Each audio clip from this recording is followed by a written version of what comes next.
Must we all be on screen? I forgot. No, only when we vote. Okay, thank you. And we're live. Well, good morning. Welcome all. And I'm pleased to call to order the meeting of the Board of Regents for Higher Education for this date. And we'll start with a roll call and see if we have a quorum here. Thank you.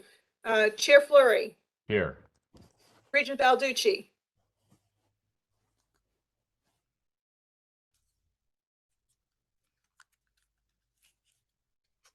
fixing the mute. Regent Balducci,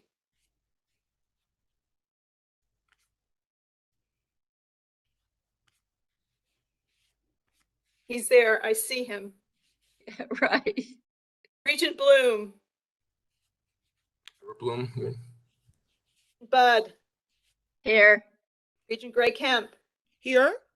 Regent Howery, absence is noted. Regent Jimenez, Here. Regent Porth, Here. Regent Ryan, Here. Regent Santiago, absence is noted. Regent Wright, Here.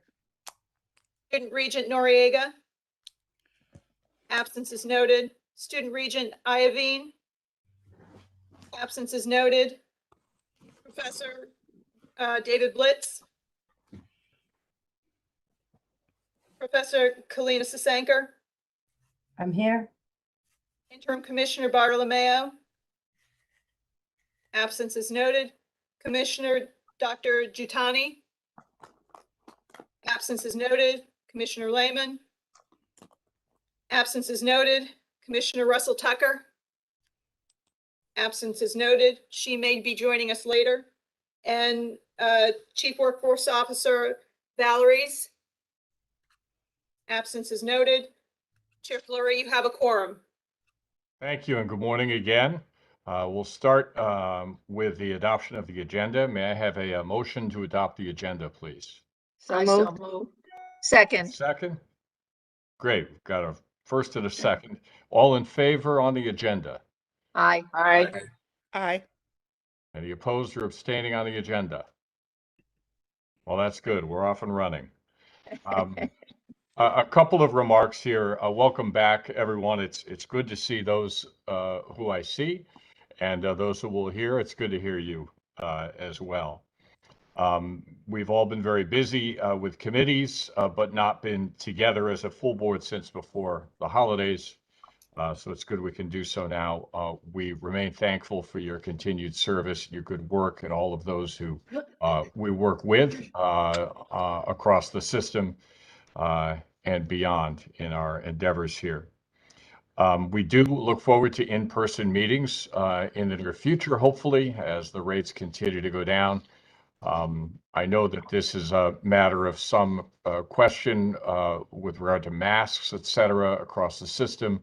And I know the administration and faculty and staff have been working very hard on that to assure that we do the safest thing, maintain the promises and expectations with which students and faculty entered this semester, and also try to move back towards whatever normal will look like in the not too distant and perhaps more distant future for our system. So to the extent there's discussion on that, it'll come from the administration. We look forward to any updates in that regard.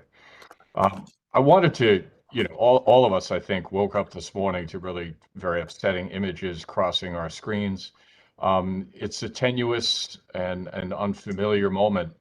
And certainly is well beyond the authorities' control, but not the concern or care of all of us here.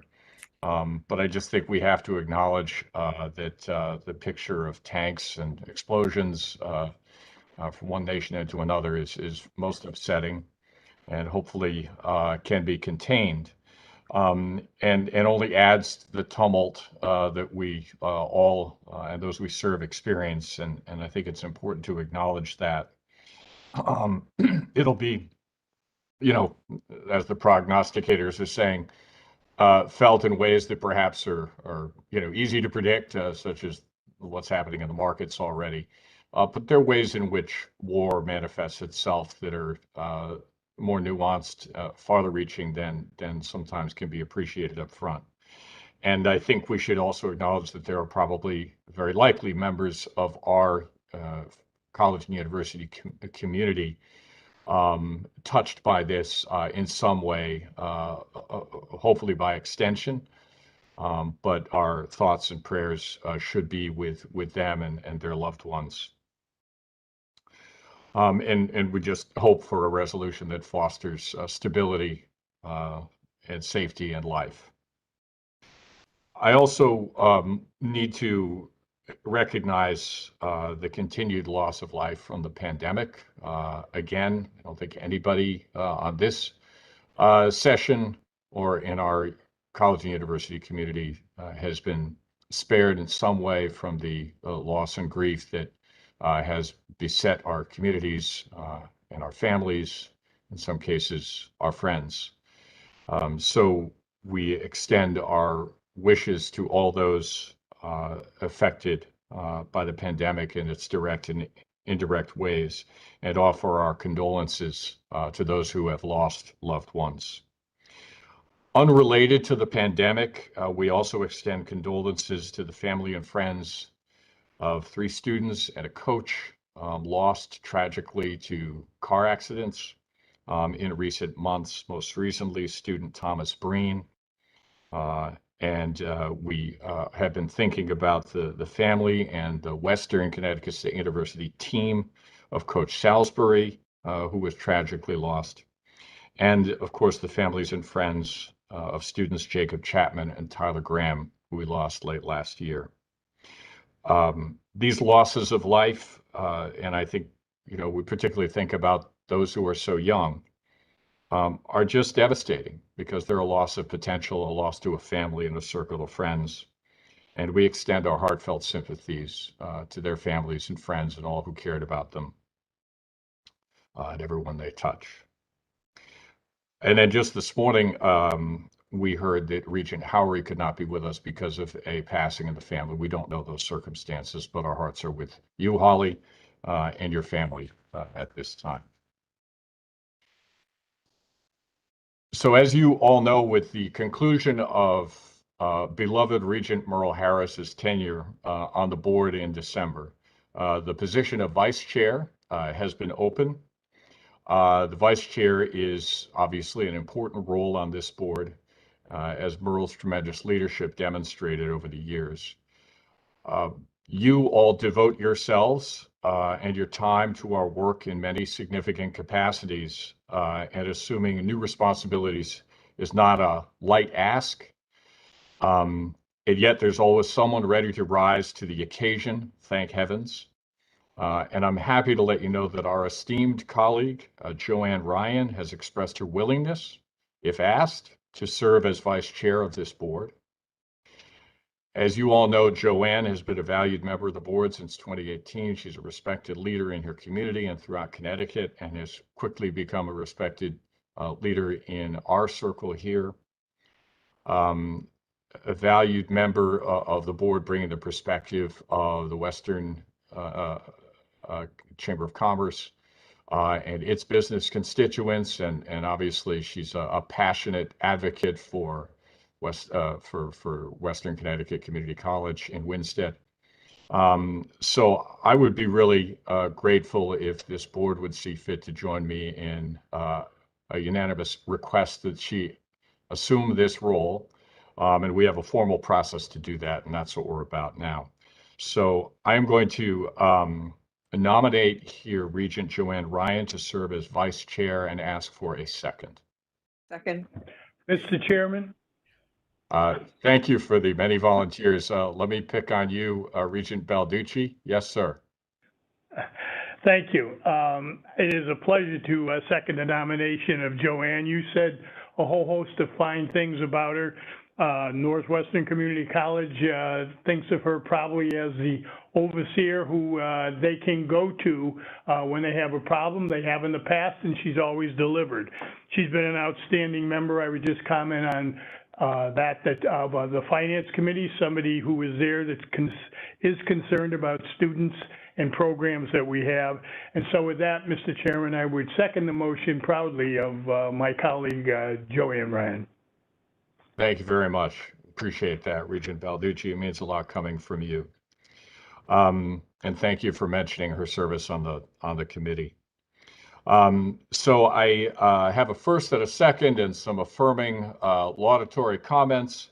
And I have to ask now if there are any other nominations from the floor for this role. And seeing none, we can move forward. We've had the first, second, the discussion. And let me now put this up for a vote. All in favor? Aye. Aye. Aye. Aye.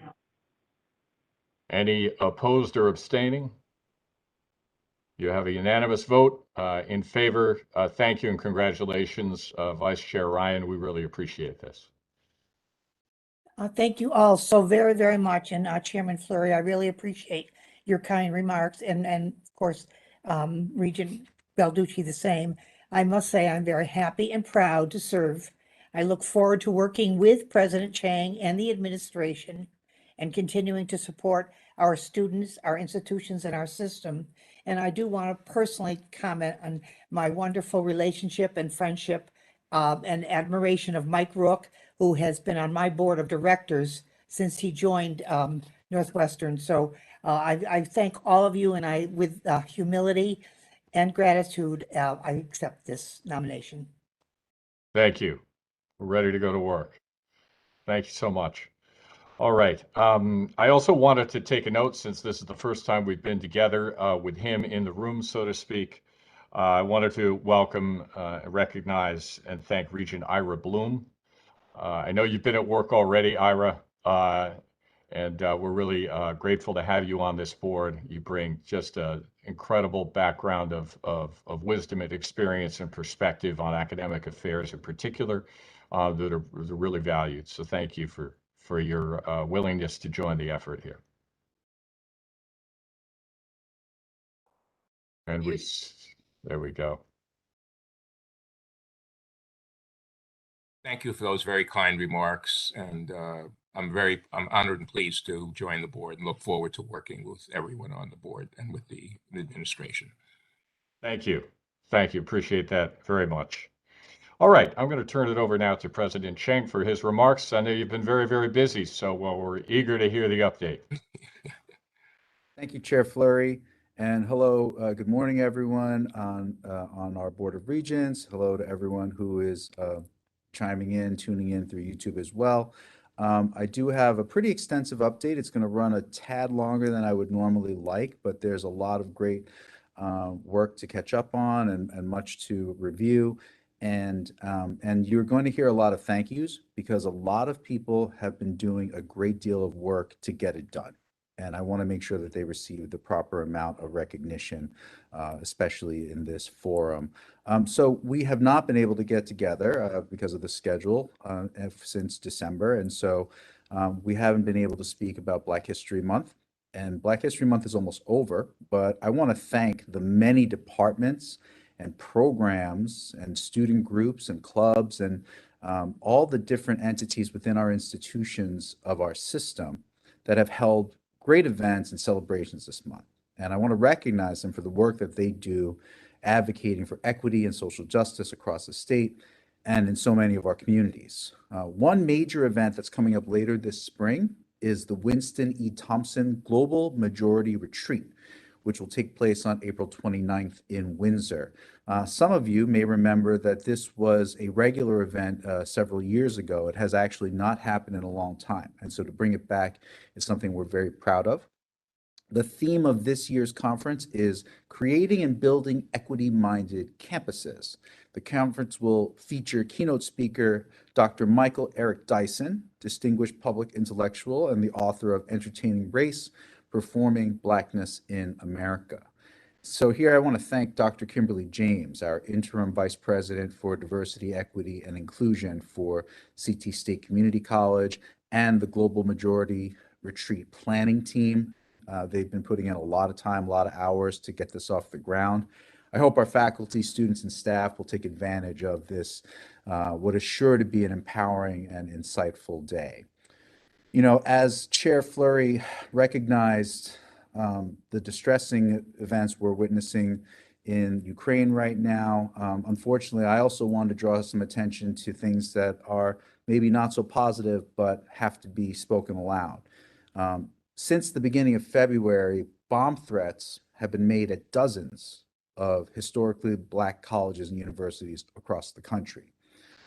It's clear that these threats are meant to invoke terror and fear, and they're part of the despicable legacy of depriving Black students of education. People in our system and state don't escape the trauma and pain this causes just because it's happening in other parts of the country or at other schools. So we hope law enforcement and government agencies will soon put an end to these threats. And I want to make sure folks know that at CSCU, we take pride in the fact that we serve tens of thousands of Black and brown students. And we will always stand with our friends and our partners across the country to combat this kind of terror and hate. So here I want to also recognize Professor Ira Bloom joining the Board of Regents. I've had the real pleasure and honor of knowing Professor Bloom for some time now. As mentioned, he joined last month. He's a longtime academic, a political scientist, a seasoned administrator, and he has over 30 years of service in public higher education. He's a resident of Fairfield County, and he brings, again, that wealth of knowledge and experience to the board, and he's jumped right in, chairing the Academic and Student Affairs Committee for the board.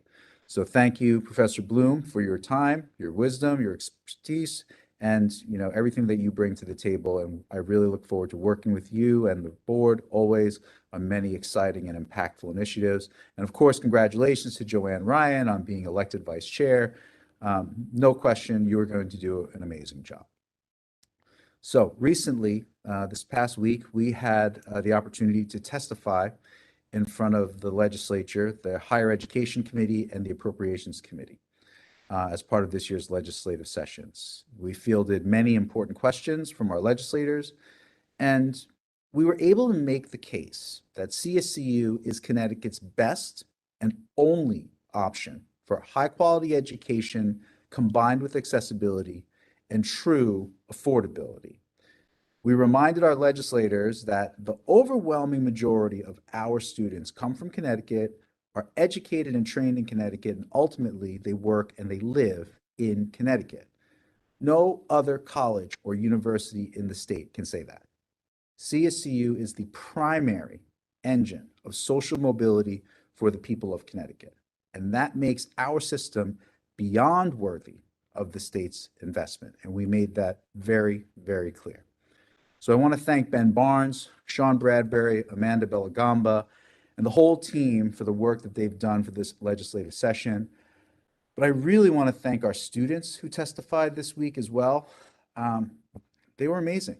They were just flat out amazing. Their stories are compelling, they're real, and they're just beyond inspiring and motivating. So they're the reason we're here doing what we do. A few items on workforce development, which is important for the state, it's important for our system. Dr. Alice Pritchard in the Office of the President now formally spearheads system-wide workforce development efforts. And she and the team have been doing some really exciting things. So here are a few current highlights. Our community colleges have been included in all 4 applications in manufacturing, construction, healthcare, and IT submitted by the state's workforce development boards as part of the Career Connect initiative. So here I want to recognize regional workforce officers Eileen Peltier, Diane Bordenaro, and Christina Testabuzzi for the work they've put into this. I'm also happy to report that we're deeply involved in the Innovation District proposals for the Hartford and Stamford regions. These proposals improve workforce pipelines and engage partners from across industries. The colleges and universities will create innovation capacity that further manifests the impact of our system. Also, within the governor's proposed budget is a CSCU-led effort to increase the number of faculty across the state in nursing and behavioral health. And this will accelerate degree attainment and provide tuition assistance to students studying in these areas. So I want to say thanks to Dr. Kelly Valeris and studying in these areas. So I want to say thanks to Dr. Kelly Valeris and the Office of Workforce Strategy for being great partners in much of this work. And it's just another example of our system helping the state to address workforce needs. Quick update on senior level searches. For Connecticut State College, Community College President, and for the System Office Provost. Both searches are well underway, with the goal of making official hires by the end of this semester. Thanks to Regent Aviva Budd for chairing the search for CT State President, and to President Elsa Nunez of Eastern Connecticut State University for chairing the Provost search. And all the folks who have volunteered to assist these committees as well. There's a lot of work there, but these are important positions, and I personally truly appreciate your time. Some additional good news. Diego Horasberger, he's a student from Tungus Community College, was recently named an Achieving the Dream Scholar. And this is a big deal. He is one of just 8 Dream Scholars selected from across the nation. So the fact that Diego stood out and was able to receive and earn this honor is truly astounding. So I hope he's as proud as we are of him. A few weeks ago, at the ribbon cutting for our new Advanced Manufacturing and Technology Center in Danbury, I met a woman named Miriam Rivas. She's an alumnus who spent decades in the food service industry. Then she attended and graduated from this AMT program in Danbury. And now she works as a specialist for ASML, and this has truly changed her life. So this is yet another great example of our system helping people while benefiting the companies and communities in Connecticut. President John Clark at Western Connecticut, Regional President Jim Lumbella, CEO for Naugatuck Valley Community College, Dr. Lisa Dresner, and their teams, they're the ones who made this happen. So they deserve a great deal of credit, and we're very, very proud of their work. We recently received a 6-figure donation from Stop and Shop that will benefit all the food pantries on our campuses across the state. This is a huge deal. Food insecurity is very real for our students, but with great partners and generosity from folks like at Stop and Shop, we continue to do everything we can to help our students. So thanks to Leslie Mara in Academic Affairs. She worked very hard to create these relationships and ultimately to secure this gift. Okay, last but certainly not least. On February 11th, we formally submitted our substantive change proposal to the New England Commission of Higher Education, also known as NECHI, our accrediting body, to create CT State Community College. This is a process that has been more than 4 years in the making. So I want to say thanks to literally the hundreds of faculty, staff, students, administrators, and partners who have gotten us to this point. The process has not been easy. You all know that much better than I do. There have been many ups and downs, and we're not done yet. But it's been a real team effort, and I think it's one that everyone can and should be very, very proud of. So I especially want to thank Dr. Michael Rook, our interim president for CT State, Carrie Kelly, our CFO, Allison Buckley, vice president for enrollment management and student affairs, interim provost Maya LaPierre Drager, our regional presidents Jim Lumbella, Tom Coley, and Rob Steinmetz, and of course, our campus leaders, the CEOs at all 12 of our community colleges. You have done a remarkable job of keeping the process moving forward through thick and thin, always centering the best interests of our students. I'm confident that our accreditors will approve our proposal, and I look forward to working with our institutional leaders to move boldly into the future, to do everything we can to support students and the needs of our state to the utmost. So, with that, Chair Fleury, I conclude my report. And with your permission, I would like to call on Dr. Rook to begin his presentation unless there are some additional comments. Thank you, President Cheng. I really appreciate the comprehensive report, and I look forward very much to hearing Dr. Rook's presentation. Great. So, Dr. Rook, I believe that is the green light for you. So take it away. Thank you, President Cheng and Chairman Fleury. Good morning, everyone. Good morning to the Board of Regents members. My name is Michael Rook, interim president of Connecticut State Community College. And I have my slides. Alice, if you're able to load those, thank you. I'm delighted to provide a brief update to the board on the status of our formation of Connecticut State Community College. And this will be a brief update, and I'll be happy to take some questions at the end.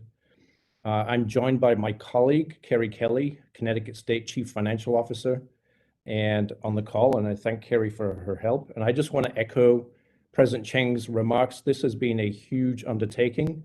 Almost 5 years we've been working on this, since April 2017. And there are literally hundreds and hundreds of individuals that participated in this work to get us to this point. So I just want to add my thanks. And if I may just offer my congratulations to our Vice Chair, Ryan. Delighted to see you in this new role. And one thing I just want to add is the Connecticut State offices will be opening. We're hoping to be moving into New Britain offices starting in March, so very soon. So as you can see here, I'm just going to provide a quick overview, brief background of the journey that we've undertaken, the substantive change proposal process that is required of us by the Commission, the timeline that we're following, and then the major accomplishments. Next slide. Thank you. So as I mentioned already, this was first proposed in April 2017 to merge the 12 community colleges into a single accredited Connecticut State Community College. This is a very complex undertaking, and it's obviously taking this amount of time to get us to this point.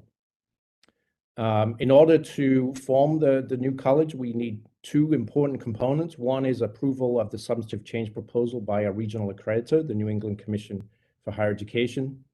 And also we need approval by the U.S. Department of Education in order to award Title IV funds. So I'm pleased to let you know that both of those are nearing an important pivot point in this process. The substantive change proposal, as President Cheng mentioned, was submitted formally to the Commission on February 11th. And that was a significant moment in our history. And we're very pleased to have been able to complete that work. The Connecticut State team, along with Chairman Fleury and President Cheng, will be meeting with the Commission on March 3rd to review our proposal. We have also been in close contact with the U.S. Department of Education for the last several years to align our merging of the colleges, the 12 Title IV applications, into a single OPEID, which is what is used by students to apply for Title IV federal financial aid. We expect NECHI will conduct several follow-up visits over the first few years of our formation. And so I just wanted to include that there so that you're all aware that that is likely to happen for a merger of this complexity. So the formation of Connecticut State has always had, some core components to it. Number one always has been to improve our student success. We're investing in, I think the actual number is 158 guided pathways advisors, which I'd like to thank the board for approving the hiring of. That's going to make a tremendous difference to our students and our colleges. Those advisors are currently being hired. Many of them are in place, and we expect to have those hires completed by the summer. One of the pieces of forming Connecticut State that is enormous undertaking in and of itself is the align of curriculum to make transfer simpler and easier for our students. Something like 4,000 different courses and hundreds of degrees and certificates have gone through a faculty-led alignment process that has taken about 3 years to complete. And you will see on the agenda today, a lot of that curriculum alignment is coming forward to the board now for formal approval. One of the key elements of forming a single institution is that we will have a student information system that will allow students to have a single transcript. And so no more transferring credits from community college to community college. A student that takes courses at Connecticut State will be able to freely take courses at any campus, and they will have a single transcript, so no more transfer. And it will also make our alignment and articulation agreements with the four-year institutions much easier as well. And then the second core component is to strengthen our financial sustainability. So 2 of our institutions currently have negative financial reserves, and unfortunately, several institutions may likely follow that in the next year or two. So we urgently feel the need to restructure our staffing to account for enrollment declines and leverage our shared services and invest heavily in enrollment retention and completion. Next slide. So here briefly is the timeline. We've submitted our proposal. We'll be meeting with the commission next month. We will begin that formal process to transition to Connecticut State from March until June of 2023, so about 15 months. We will begin accepting students formally into Connecticut State this October, which is a lot sooner than it's going to be here sooner than we expect, obviously. And then Connecticut State will formally open on July 1st of 2023 as planned. Just quickly go through some major accomplishments, some of which I've mentioned already. We've aligned the curriculum of something like 237 different degree and certificate programs, 1,345 courses as of February 11th, and there are still several more items coming forward through that process. As you can imagine, it takes a lot of process to review all of that curriculum. But ultimately, we will have a single college catalog that will be published this fall, and common general education courses, common learning outcomes, and common prerequisites, something that we've never been able to accomplish before until now. As I mentioned already, students will apply once. They won't have to apply multiple times if they go from one campus to another. They'll be able to freely take courses at any campus, no more need to transfer credits, and no more consortium agreements to move financial aid dollars from one institution to another. So again, there are many barriers these are just some of the highlights, but we are reducing many of the barriers that students face right now as they go through this journey. One of our major strategic priorities is diversity, equity, inclusion, as President Cheng mentioned, and we're delighted to have a Vice President for DEI, currently Kim James in that role, and we're excited to build that into one of our core pillars of the new college. And the implementation of guided pathways advisors, as I mentioned already, hiring 158 new guided pathways advisors. So the goal is every student will have an academic plan upon entry. Ongoing work, there's still much to be done over the next 15 months or so. We're going to be implementing enrollment management strategies to attract adult learners, implement shared governance structure that has been created by a shared governance committee that has put forward a proposal on how we build that into the new college. We hope to be finalizing the curriculum by May or June of this year, and so you will see many of those curriculum items coming forward over the next 3 or 4 months on your agendas. Finish a strategic plan for Connecticut State, establish our diversity, equity, inclusion pillars, bring the One College Banner student information system. So we're excited to have a completely new student information system that will be coming online very soon. And then transition current roles and responsibilities of ours to the future structure starting in March and concluding in July. But that work will take many months to complete. Next slide.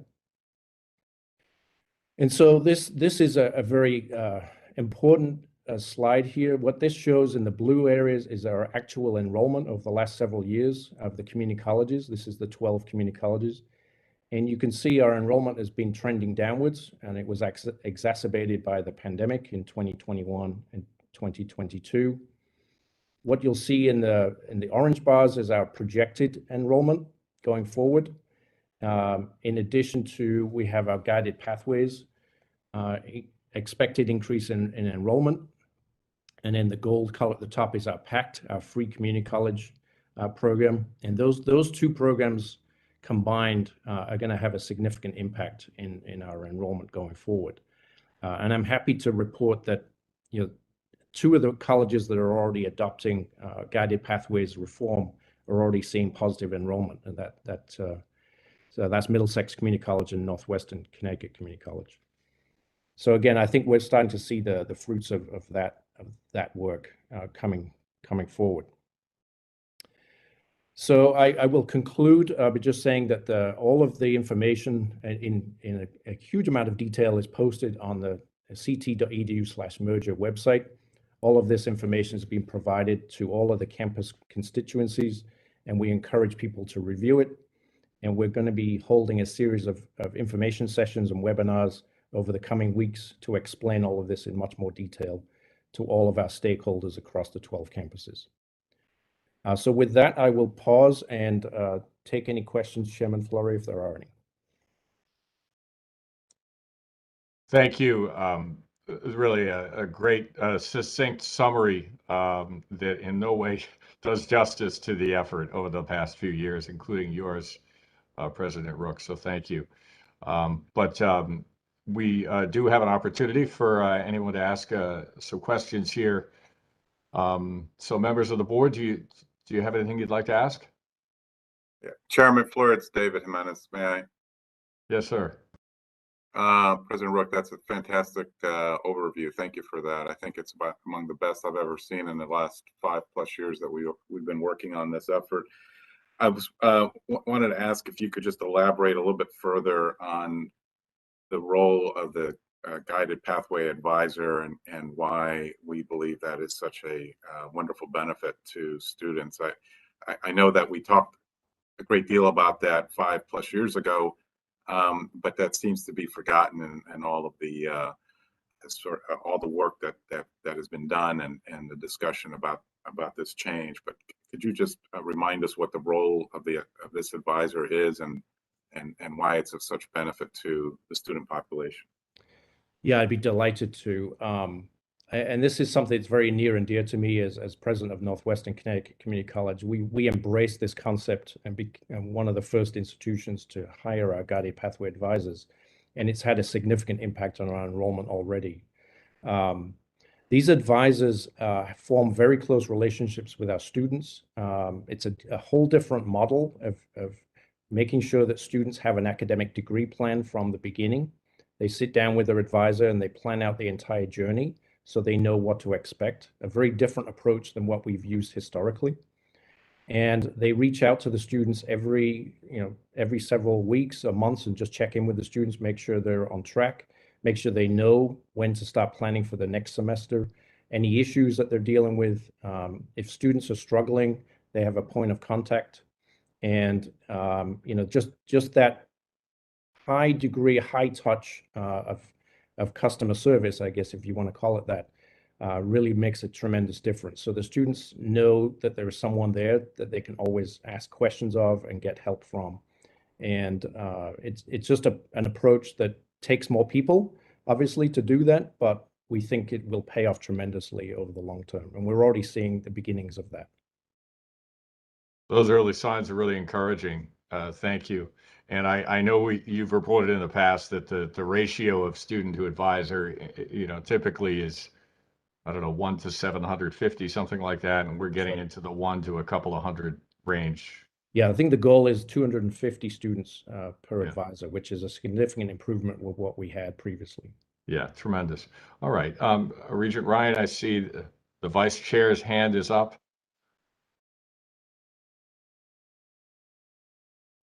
We're not hearing you. And I did see Professor Sasengar. I saw your hand and you took it down. I don't know whether you still wish to ask a question, but if so, stand by. Thank you. Mike, have the students has there been reluctance among the campus students about this? I remember sensing some reluctance to this whole change, and how did they go about it and what would this mean? And I'm just curious as to their reception of this concept. Yeah, I think it's hard to give an answer, across 30,000 students. Obviously, there's going to be a range of awareness of what's going on. I think one of the goals I've tried to bring to this change is to make this as unnoticeable as possible for our students. And so we can go through this change with it as minimal impact on the students. That is a worthy goal. However, I just met with our student senate at my campus last week and asked them that exact question. And I think, we certainly have some work to do to raise the awareness amongst our students that they're harder to reach. Clearly, our student leaders on campus are very aware of what's going on, but we will be developing a communication campaign to ensure students understand the change that we're going through, the why we're doing it, and what the impact will be over the next couple of years. Thank you. And I'm very happy to help in any way I can. Thank you. Thank Much you. appreciated.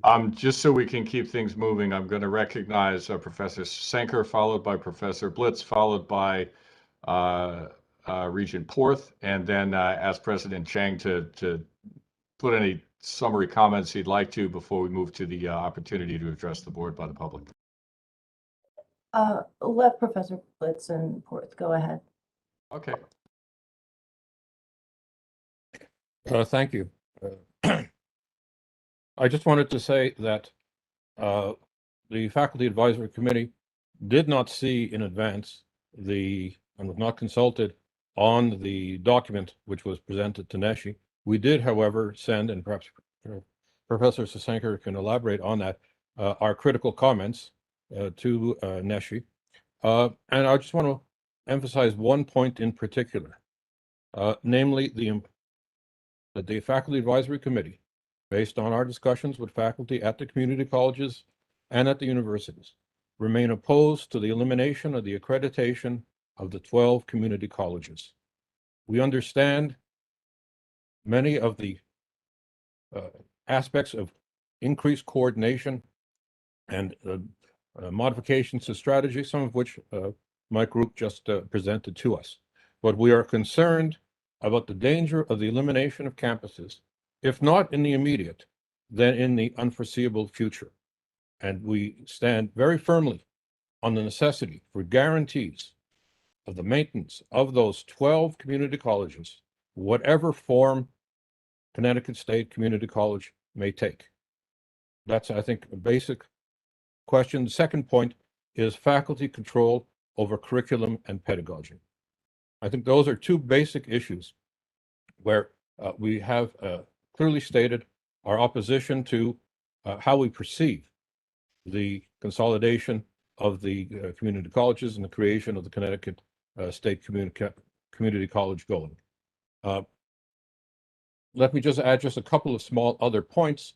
On page 35 of the presentation which the board made to NESHE, the statement is made that the system-wide faculty advisory committee, which includes faculty and professional staff and student advisory committee, are charged with providing information and advice to the BOR and legislative committees based on faculty, staff, and student perspectives. We appreciate being mentioned, but I should add that I think it's important in any future communication with NESHE that you also refer to section 185, again, it's paragraph 10A, 3A of the state statutes, which indicates that the role of the faculty advisory committee is not only to provide information and advice, but to assist the board in performing its statutory functions. And I think that's an important clarification and addition which needs to be noted. That said, I'm going to conclude my comments with just to mention that we did send, also in satisfaction of section 185, a report from the Faculty Advisory Committee to the legislative committees concerned with public higher education. As a matter of courtesy, of course, I sent a copy to Chair Fleury, to President Chang, as well as to the two committee chairs on which myself and Professor Sasenker sit. And I just wonder, Chairman Fleury, whether you were able to communicate that report as well to the other members of the board. Let me defer to President Chang or President Rook concerning response to those comments. If they have anything to add, I don't. Well, Sure. Well, go ahead, David. Why don't you finish? No, that's fine. I can send copies to the members of the board. That's not a problem. Okay. Thank you. Regent Porth? A little bit different type of question. The presentation was very good and went into some detail about the review process at NESHE. Could you talk just for a minute or two about the process with the U.S. Department of Education and what that schedule might look like? Thanks. Yes, Regent Porth, I will do my best. This is not my area of expertise, but my understanding is our primary contact at Connecticut State has been working with the U.S. Department of Education Boston office for at least the last 3 or 4 years to alert them the plan to merge the colleges. And we received considerable advice from the Boston office about how best to do that. And they've been tremendously helpful. I believe the Board of Regents has already voted upon the merging of the OPEIDs. That's the I don't recall exactly the acronym, but it's the identification number for each institution. I believe the board acted on that last December to merge the OPEIDs into a single number. That was one of the steps that the Department of Education requires of us. And I think the next critical step in the process is bringing our student information system online this spring, and ensuring that is up and running long before the students begin applying to Connecticut State, as I said, in October. So there's a fair amount of work that still needs to be done between now and then, but I think everything is on track. Thank you. Any closing remarks, President Chang, before we go to the public comment? I believe Kalina Sasankar's hand is up. Oh, I'm sorry. Yes. Sorry, I raised it again. I decided to ask about something different. Just want to ask about the curriculum process, because it was characterized as a faculty sort of led process, just to clarify the extent to which it's actually passing through any established shared governance bodies. I know that we've been communicating with the system office, letting you all know that it has been impossible for that process to be honored. So I just want to know if there will be any improvement to that process as we go forward. Kalina, what I would say is, the Board of Regents formed 2 important transitional governance bodies several years ago as part of this process. The CCIC, as we call it, and the Students First Academic and Student Affairs Committee. Those bodies review all of the curriculum proposals along with our aligned program review committee. As you know, which I think we've spent over 2,000 hours of faculty time reviewing all of our curriculum proposals and providing comment and feedback. It's taken 3 years to get to this point. We estimate about 34% of our full-time faculty have participated in this process, obviously to varying degrees, but there's a huge amount of time and energy that has gone into this. And as part of our substantive change proposal, we've created a document that provides a list of everyone who participated in this process. So, and again, I just want to offer my thanks, because that is a huge undertaking and has taken a lot of work. And I certainly understand, to review all of this curriculum, to get it through all of those levels of review, all the way to the Board of Regents by June of 2022, does require us to move at a fairly rapid pace, but it's important that we have everything in place before students begin applying to the new college. Okay. And I suppose my point is that they are not going through those levels of review. So that is all. There will be, I suppose, we'll talk about the curriculum later on in the meeting. I suppose we can talk about that then. Thank you. Thank you for the good questions, and thank you again, President Rook and team. President Chang, any final remarks?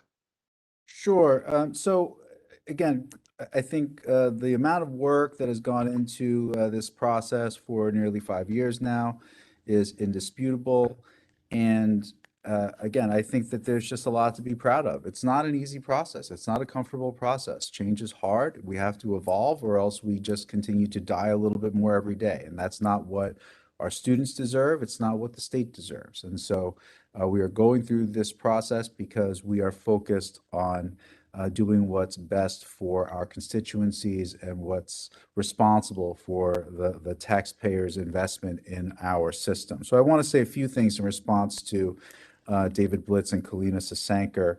So first, I'll tell you that the input that was provided from the Faculty Advisory Council has been received. It has been processed. A response has been crafted. that will be sent to NETCHI, and that response to the FAC document will be shared with the board. We were asked actually pretty explicitly by a legislator whether we had thought about closing campuses. And I told the legislative group without any ambiguity that the answer is no, we're not thinking about closing campuses. We don't want to close campuses. We're going to do everything we can to fight that, right? And that means, again, we're going to have to grow, we're going to have to change, we're going to have to evolve. But we'll do everything we can because we know that many of our campuses are literally the only education opportunities in those regions, excuse me. And so how can we affect access and equity and opportunity and have an impact if we are actually shutting down locations? So that is anathema to what we want and believe in. And so we are on the same page there. We want to keep our campuses open. In terms of the faculty control over the curriculum and the pedagogy, again, being a faculty member, I believe very much in shared governance. And, you know, the work that we've done, I think, demonstrates that literally hundreds upon hundreds of faculty have indeed engaged in this process. And I think that's something that the faculty and all of us should be really proud of. You know, couple last points. You know, I want to kind of offer a different lens here. I think a lot of this discussion, a lot of the discomfort around the discussion is that I believe at times we lose sight of the fact that we are in education, right? We are in the education industry, as they say. We are not in the education institution industry. We are not in the industry of upholding the institutions. We are here to deliver education to students, which takes me to the point of why this merger was needed. We've known that enrollment has been going down, and frankly, we've seen the outcomes of our student performance at the multiple community colleges for a long time. And interventions, although attempted, were never sufficient to right the ship and actually get our students to the levels that we want them to be at and that they deserve to be at. That is something that all of us as institutions, as individuals, as faculty who work on those campuses, as staffs, as administrators, we all have to own that. So the opportunity has been there for a long time to look at the data and make adjustments and make improvements. I say it all the time. Shared governance means shared responsibility, which means shared leadership. So I'm always open to engaging with any constituency that offers solutions to the problems. These are problems when our students, and especially our students of color, are not performing at the levels that we want them to and that they should. And so the opportunity was there, it was not taken, or it was not achieved. The opportunity remains and the opportunity will continue to be there. So my commitment is to continually engage with the FAC or any other constituency across CSCU that wants to provide solutions, because any of us can point at what we don't like or what we think the problems are. But it's time for us to come together and start fixing things and start creating solutions for students, because that's what the students deserve. That's what the state deserves. So that concludes my response. Thank you, Chair Flaherty. Thank you, and thank you for the presentation. Again, let's move now to the opportunity to address the board. As stated on the agenda, those wanting to address the board signed up in advance, and we turn it over to the Assistant Secretary to facilitate. So Pam, good luck facilitating the tech. Thank you. Thank you, Chair Fleury.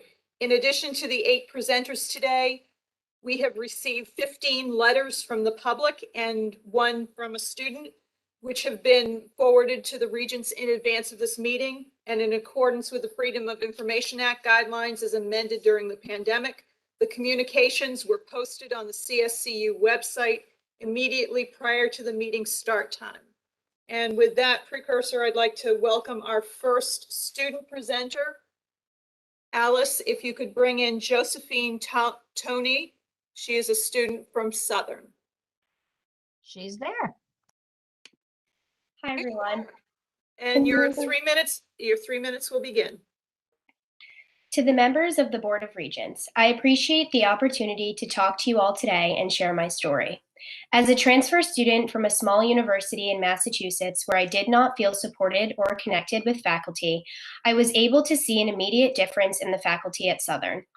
Faculty at Southern go out of their way and are committed to making transfer students like me feel supported and connected on campus.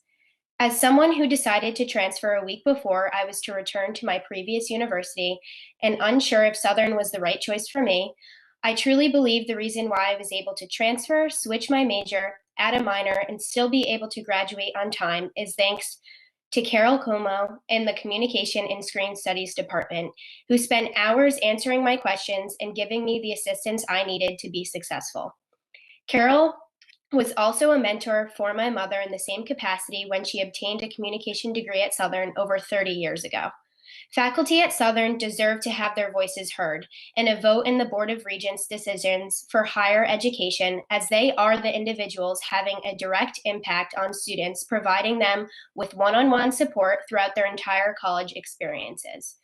Decisions that are made can and will impact faculty, which is why I am here today as a student to voice my support of the recent act raised concerning voting rights for faculty members of the Board of Regents for Higher Education. After reviewing President Chang's Higher Ed Committee testimony on February 17th, I am confident that through communication and collaborating with faculty, the board and President Chang can adequately address the procedural concerns mentioned by working with CSCU faculty to move this item forward. Allowing faculty one BOR vote can serve as a key olive branch for repairing and rebuilding the faculty's relationship with the board. President Chang, as you stated in your testimony last week, as a former faculty member myself, I not only sympathize, but I value and appreciate how important faculty voices are on BOR. Let's see how we can put those words into action, and I hope that my story shows how much of an impact faculty has on the success of their students. Thank you for your time and attention. Thank you, Josephine. We appreciate it. Our next student is Genesis Alfonso.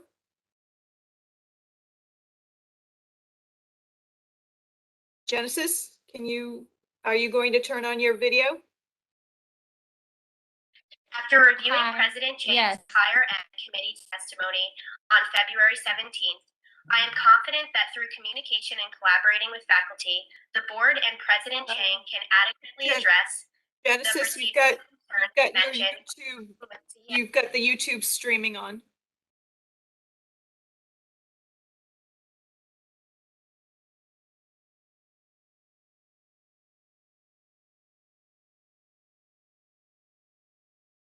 You're all set, Genesis. We can unmute you as soon as you've got your live stream turned off.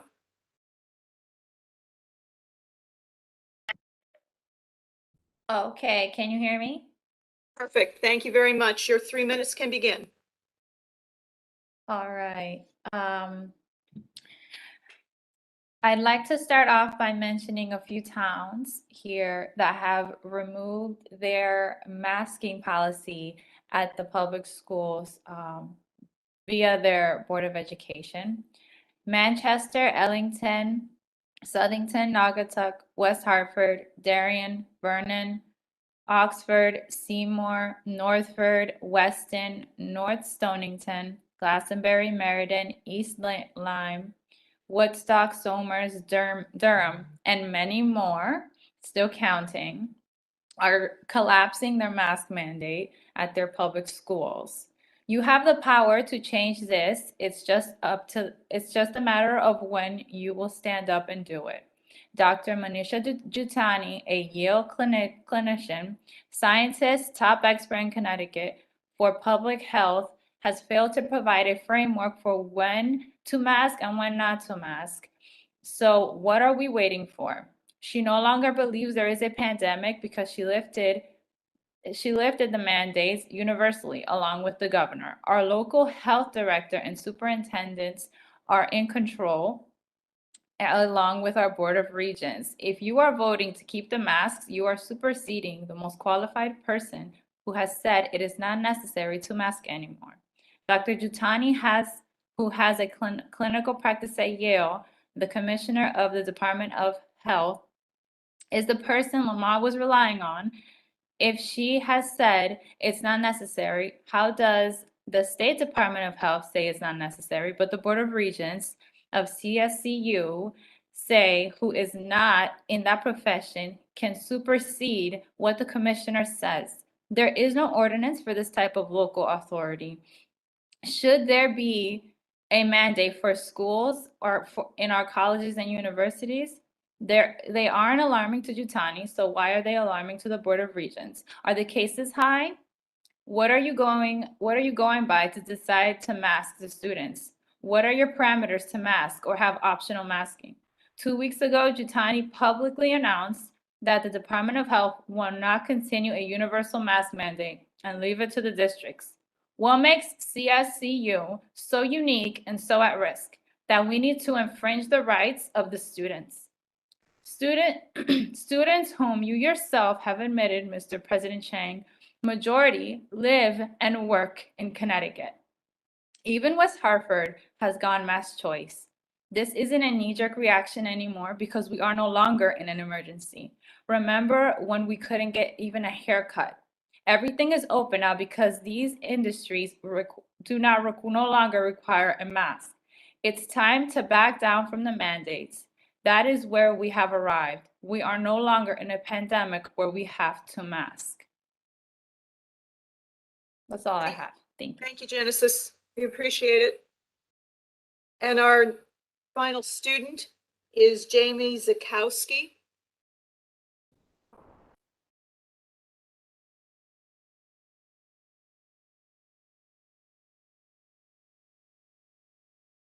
Jamie, if you could turn your video on, please. Hi, can you guys see me? Not yet.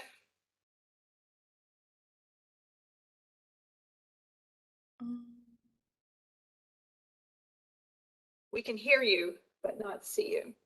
It looks like you have a bandwidth issue. You may want to just let her present orally. Yes, we can proceed without your video, Jamie. If you'd like, you can start your 3 minutes.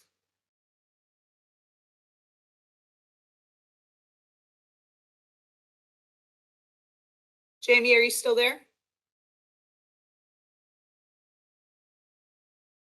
We may have. Can we move on to the next one and then try and get her back and slide her into the line? Alice, can you move her back into the lobby? And we'll bring Angelo Masor. Angelo, I see you. And can you test your audio for me? Yes. Thank you. If you're ready, your 3 minutes may begin. Excuse me? Your 3 minutes may begin. Okay, good morning, everyone. My name is Angelo Masori, and I am Professor of Political Science and Economics at Manchester Community College, where I also serve as the chair of the Academic Senate. I'm here this morning to express my views on a matter of importance to the community college faculty. The issue that concerns me is the proposed requirement that all faculty members teach 15 credits, that is to say 5 courses per semester. Our colleges need to bring students back to campus. To do so, we must offer extracurricular activities and programs that students find interesting and engaging. Over the years that I have taught at MCC, faculty and staff have organized many activities that have brought students to campus. Poetry readings, plays, lectures, concerts, community service projects, gourmet dinners, movie nights, student clubs, debates, art exhibits, dances, game nights, sports. These activities enrich campus life and attract students. However, if faculty members are required to teach 15 credits per semester, they will not have the time to engage with students in extracurricular activities. Already, faculty members hired after 2017 are required to teach 5 courses per semester, and this has led to a noticeable decline in faculty involvement in student extracurricular activities. If this proposal is adopted, that all faculty teach 15 credits per semester, we will have fewer faculty with less time to engage students in campus activities. Extracurricular activities promote student success. Community colleges cannot raise KPIs by simply pushing students through academic programs. Rather, we must create an intellectually engaging campus experience that encourages students to pursue knowledge. This will be difficult to do if faculty are not given the time to organize student extracurricular activities. I urge you to support a 4-course load, 12 credits per semester for all faculty. Thank you for your time. Thank you, Dr. Masor. Our next presenter is Professor L. Vandermark. L, can you test your audio and your video for me, please? Yes, ma'am. Hold on. Jamie, if you could hold on, we're going to bring you in after Professor Vandermark's comments. L, you may begin your 3 minutes. Thank you. Thank you, Chairman Fleury, President Chang, and members of the board. I sent in testimony, and I don't want to talk about what I've already written because that's been provided to you. Instead, I want to respond to some of the things that I've heard today. The need for faculty to be involved with students intersects directly with the GPAs that you are bringing in. Without faculty to be engaged, we can't keep students. So as you're thinking about the investment you're making with guided pathways, also think about what more could happen if we returned to encouraging faculty, all faculty, even those hired after 2017, to participate with our students. I also want to address the issue of student tuition. While I appreciate President Rook's ability to do more than one job at a time, and that probably stems from his time as a faculty member, if he can be the president of the one college and Northwestern, if Rob Steinmetz can serve as CEO and regional president at the same time, couldn't we take that savings and redirect it and not increase student tuition? I think there are a lot of creative things that we are thinking about right now, but I think we could be more creative if we were paying more attention. And President Chang referred to that when he suggested that shared governance, shared responsibility, and shared leadership. I think more creativity could increase the quality of our budgets and what we do with our money. I'm really just here to ask you not to raise student tuition, to ask you to engage with faculty differently and to continue to work together. Thank you. Thank you, Professor Vandermark. And we'll move back to Jamie. I hope I pronounce your last name correctly, Zakowski from Tunxis. Jamie, your 3 minutes may begin. Thank you. And good morning, everyone. My gratitude goes to the board and President Chang for allowing me to address you today. My concern that I'm bringing today is also a matter of the tuition increases. First and foremost, my name's Jamie. I am a proud student at Tunxis Community College. I've spoken to many fellow students about this proposal to increase tuition. This increase will prohibit them to continue their college education due to the financial disadvantages it will pose.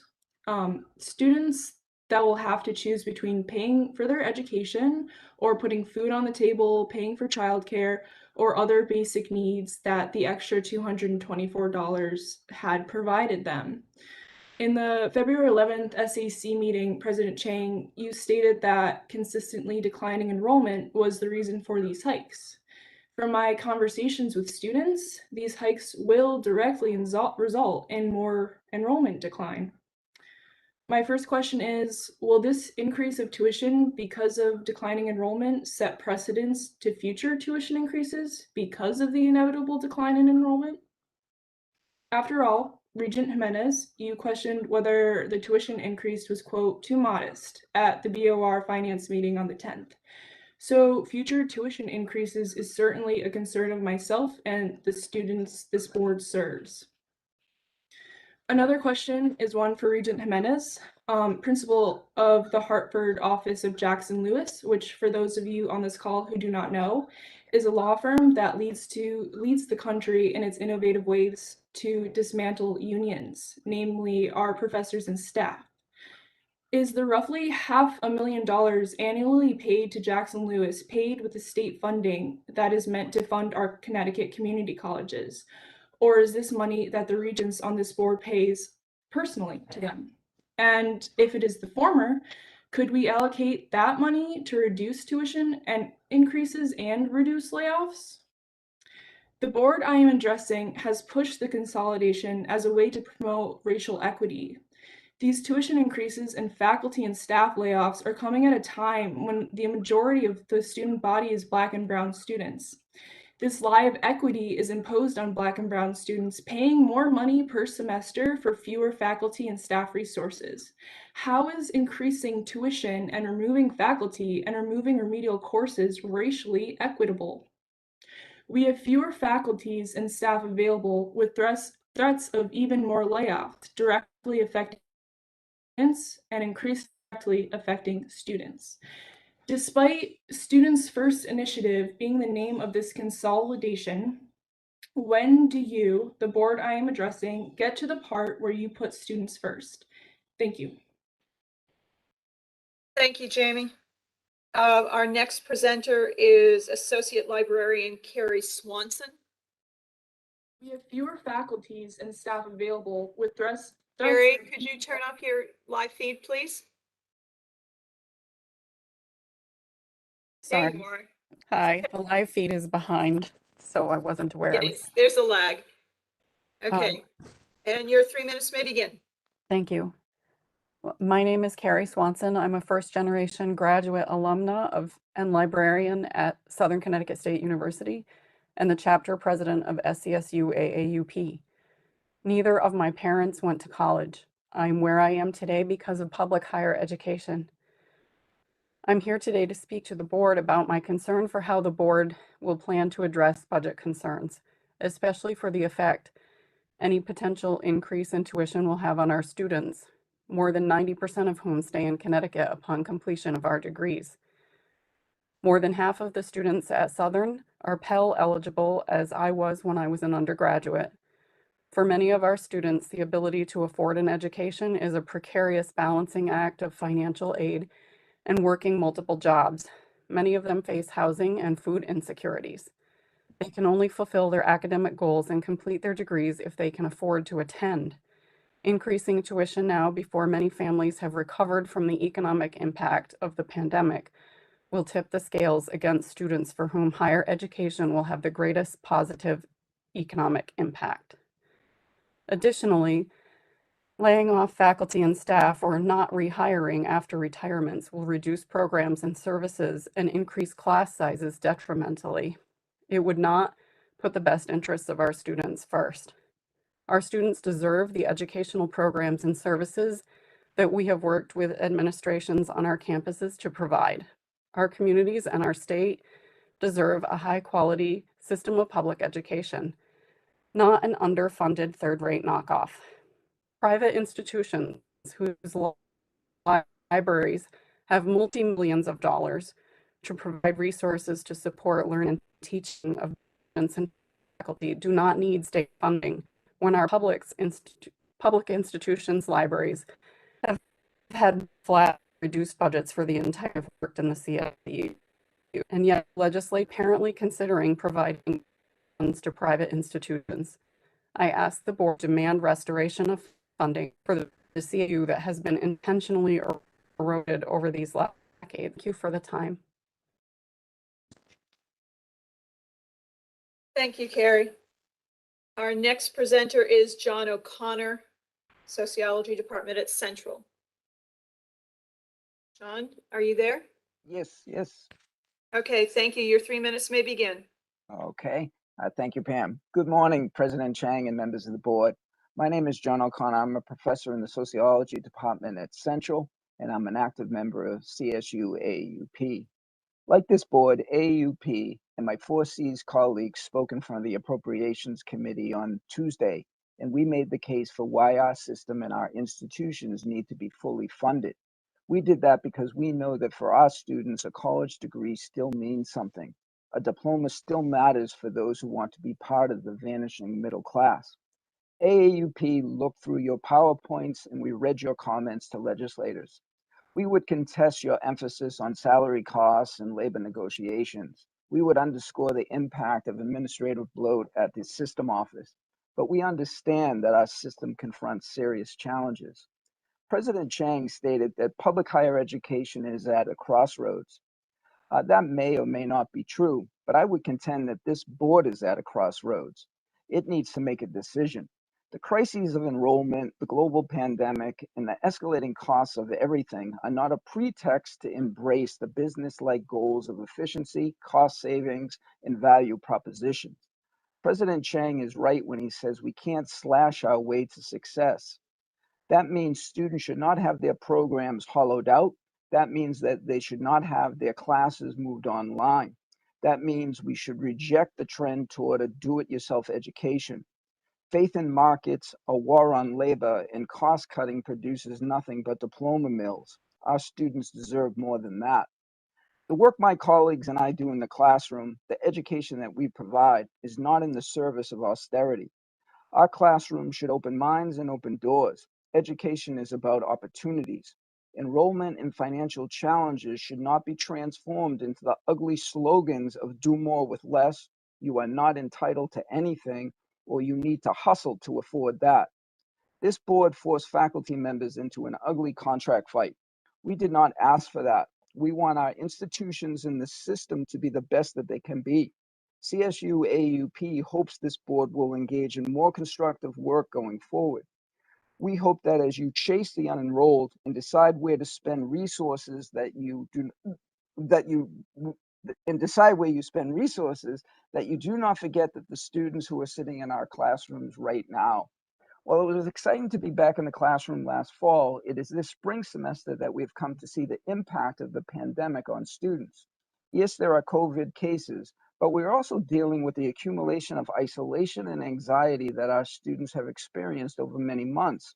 Students today are experiencing all sorts of academic and social challenges. Midterms haven't even started, but they are burnt out and exhausted. The actual processes of teaching and learning is much more difficult right now. For this board, that means that you must support the work that faculty members are doing in the classroom. The success in the classroom means success for our institutions and for our system. Supporting the work of faculty, which is this system's greatest asset, is the way that our system will meet its challenges. Maybe next year, President Chang and CFO Barnes will have a slide in their PowerPoint presentation about how important faculty's work is, not just how much it Mr. costs. O'Connor, could you wrap up, please? Your 3 minutes is up. Okay, thank you, Pam. Thank you for your time. Thank you. And our final presenter is Seth Freeman, president of 4Cs. Seth, can you check your audio and video for me, please? Yes, is that are you able to see me? Sounds great. Thank you. And your 3 minutes may begin. Thank you, Pam. Members of the board, happy to address you again today. I provide a written statement again this month. In it, I shared a photo of our AFT and 4Cs fair contract, no layoff, no tuition hike rally this past Saturday. Over 175 workers, students, and community members came out in the cold to fight tuition hikes and fight against this board. In my statement this month, I focus on the continued incompetence and mismanagement of this board.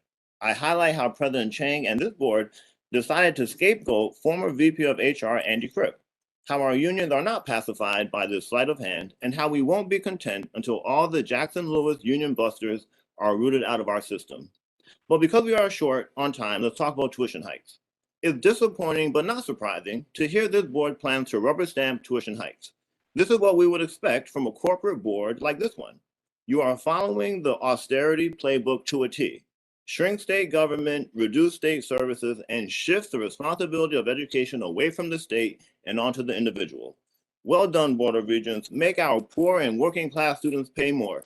Well done, well done, well done. You are making Boston Consulting Group very proud.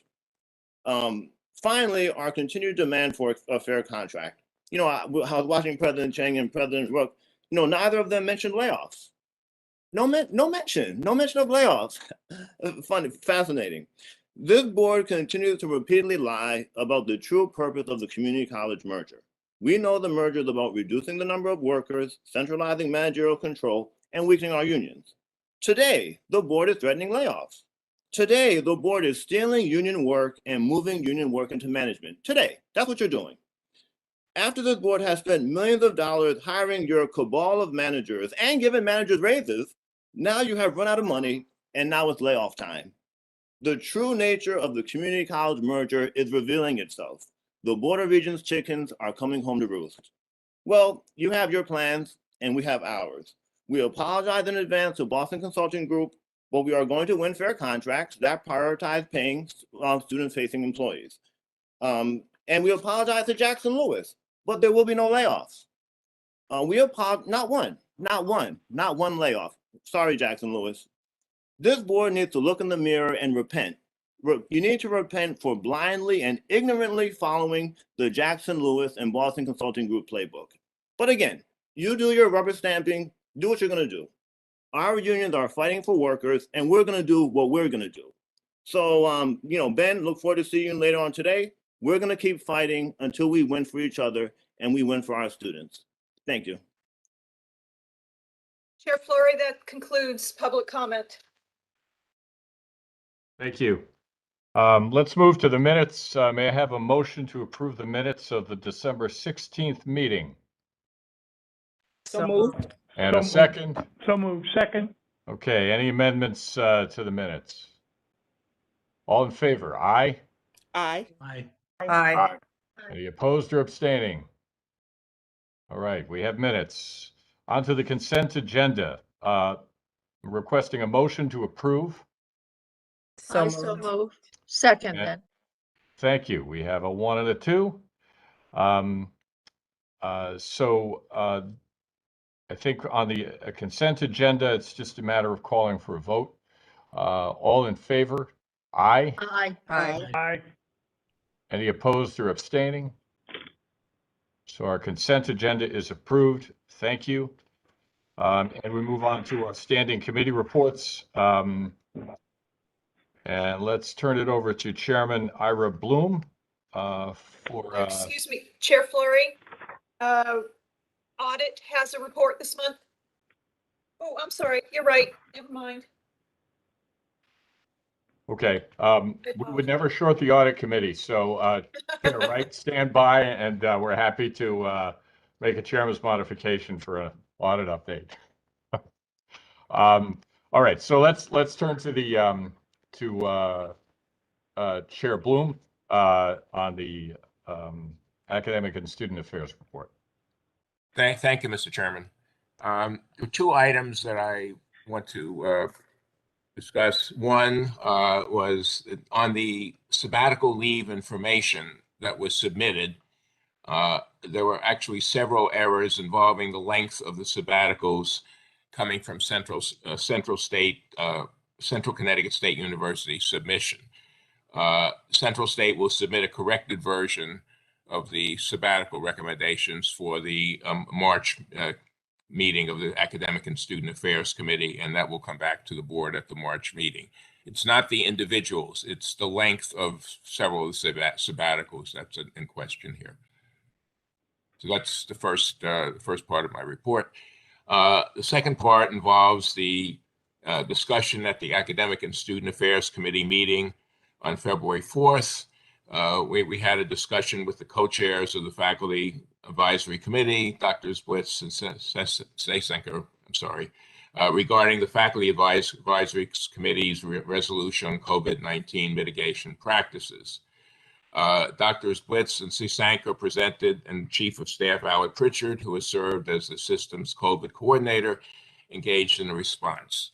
The conversation, if I can characterize it, was lively, robust, and collegial. All agreed that adjustments are needed. All agreed that no adjustments are needed to the board's COVID policy of June 2022, and that recommendations from the advisory committee address the implementation of that policy, which is the responsibility of President Chang.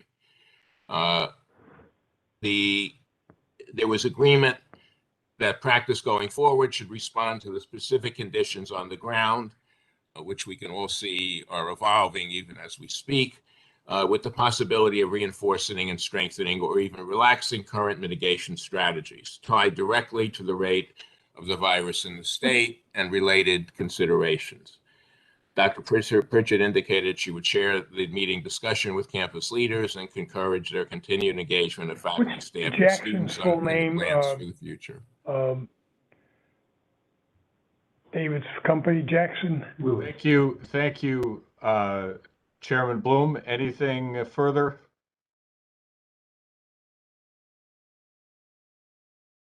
Okay.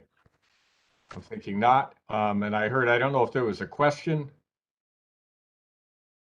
Okay. Just an unmuted microphone. Okay. All right. Anything further from ASA? Okay. Thank you very much. We appreciate it. Appreciate the update.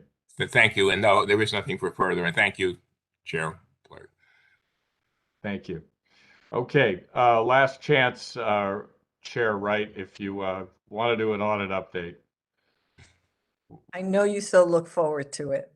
We're going to hold our breath for the Mr. next Chairman. one. Well, thank you, Mr. Chairman. The audit committee met on January 20th, and management provided an update on various audits, including the auditors of public accounts, the 2021 financial statement audits, and the CSCU 2020 construction audit. Management discussed the fiscal year 2021 financial statement close process and noted that the auditors were pleased by the preparedness and timeliness of deliverables. During the financial close for the colleges and universities, there were 2 adjustments discovered and corrected by management.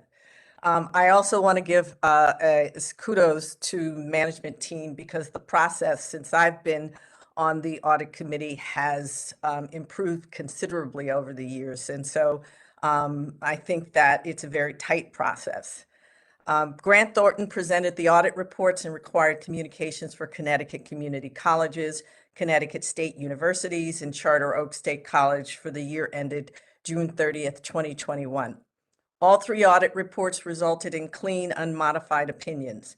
There were no material weaknesses identified, but there was a significant deficiency related to one of the adjustments that management had identified and corrected. A process was put in place to mitigate that controlled deficiency. Cohn Resnick presented the CSCU 2020 construction audit. The audit report presented was a clean, unmodified opinion, and there were no audit issues encountered during fieldwork. Management then provided a brief update on the audit policy and procedures for Connecticut State Community College. These policies are currently being reviewed and will be revised to ensure they conform to the new organizational structure. No other matters were discussed. Thank you very much for the update and all kidding aside, for the good work. And it's nice to hear that you're observing a process that works well in terms of governance of audit. And it's just a lot going on there. And when we can have a succinct audit report without a lot to talk about, that's a good day for everybody and reflects an excellent job. So thank you. Finance and Infrastructure, Chair Balducci, we turn it over to you, sir. Thank you, Mr. Chairman. The Finance and Infrastructure Committee met on February 10th. It included 2 action items and several discussion items. The first action item was the approval of a gift to Manchester Community College of 14 works of art by the painter Jack Lardis, which were approved. And we saw pictures of them, etc. And they look wonderful, and I'm sure they'll be a real asset to Manchester Community College. They were on the consent agenda, and which is already passed. The second item, which seems to be of interest, is the item for approval of tuition and fees for the community college for the next academic year. The recommendation from the staff with the approval of the committee, and by the way, it wasn't rubber stamped. I thought I heard that mentioned earlier. There was a great deal of time, effort, and work that went into this process. It wasn't just done randomly. And the committee is the one responsible for overseeing and answering questions, asking questions and getting answers to and why we're doing what we did. The tuition presently is $4,476. It's going to go to $4,700 or a $224 increase. I understand there's some misunderstandings also by students as to how this process works. Whether it's them getting information or information given to them, I'm not certain. But commensurate with the increases, others who are only part-time will also see an increase. The recommendation includes increases in the set-aside dollars, which were at 15%. Now they're going to 17% for those students in need. Also, it might be of interest that the Pell Grant increases have taken place. So it's going to expose our students who are going to have ability to apply for Pell Grants and an increase in their dollars from our institutional savings from 15 to 70%. Overall, it's supposed to generate $7 million, of which $2.5 million of that $7 million will go for the set-asides for financial aid. It should be understood that enrollment's been down. Unless somebody is not understanding that, it's gone down, and it's potentially going to go down again. At the universities, it's down approximately 17%. At the community colleges, it's now in excess of 25%. In order to operate those facilities, we need to have dollars, either that or we have to make some substantial and maybe draconian changes to how we do business here in the state at our community colleges. The staff reported that 71% of the students who apply for financial aid pay nothing for tuition and fees. Let me repeat that, 71%. Another 10% have 75% of their costs paid for. So there is only a small amount of students who would end up paying this $224 increase. I think it's important that that be noted.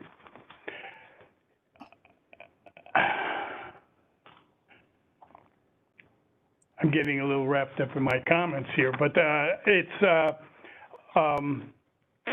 just mentioned the drop in enrollment and the increase, et cetera, et cetera.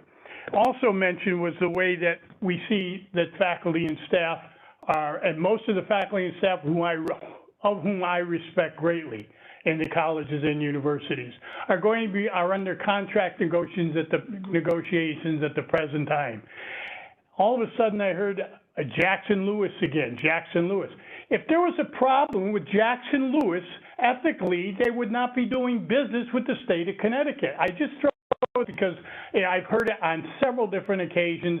It's only a part of my report to the entire group, but I think it's important to note that. Had there was a problem, they wouldn't be there. The information items, moving along now to the information items, we'll take questions after, include the gift naming of Gateway Community College, which was the first to proceed under our recently enacted policy.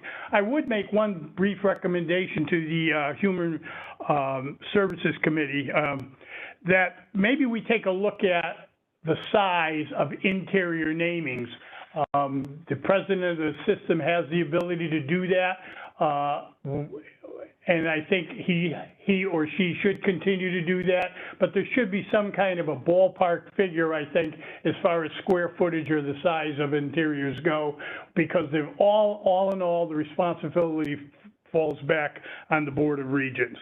In addition, we received information reports related to the anticipated financial shortfall for next year, which we should pay attention to. Since then, the governor's budget's unveiled, and President Chang has testified before the Appropriations Committee regarding this issue.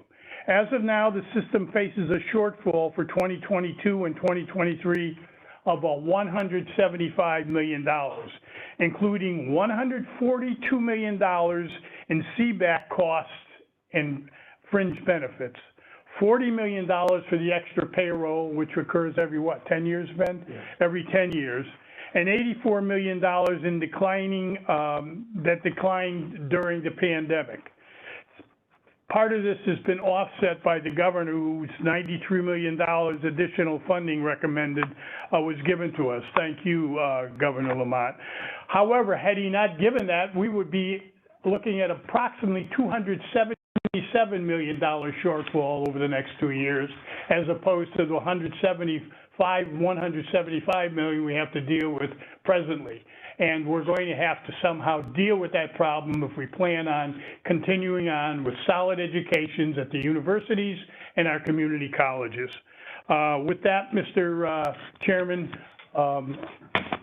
I would conclude my report and now ask for passage of the resolution dealing with the increase in tuition and fees at the community colleges. Thank you. Let me get this formally on the table with a motion and a second, and then we'll have discussion and any questions. I made the motion, Mr. Chairman. So we need a second. Okay, thank you, Regent Budd. So now discussion. I see that Professor Senker has her hand up, so fire away. So I have a few things to say about tuition increase, but I just want to make sure that I'm clear. So there was reference made to the Pell increase. How much is the Pell increase? Then Let me look up the number I have right here. that I didn't write down, I'm sorry, but I'll get it for you momentarily. Sure. So while you do that, I just want to point out that, you know, for many of our students, we talked about the portion of our students who pay nothing, right? For Pell eligible students near that category, the cost of college is not necessarily the primary obstacle. It's the opportunity costs. So every dollar that they don't get towards going to school is a dollar less for paying rent, for eating, for transportation, for Wi-Fi access, etc. So while it is true that the tuition is covered either way, even a reduction of $100 is significant for many of our students. And this is not just students in our system. I have seen students at private colleges that cost, you know, $60,000 a year who are completely derailed for lack of getting their hands on $100 and will wait week after week hoping to be able to borrow it from a member of their family, right? So this is real and is significant. It's not a lot of money, about $224 for a full-time student over the course of the year. But it will be felt significantly by the portion of the students that we're talking about. So I understand that even if Pell is increasing, I'm hoping, you know, we have made efforts, all of us, right, have made efforts towards bringing attention to housing insecurity for our students and for food insecurity for our students.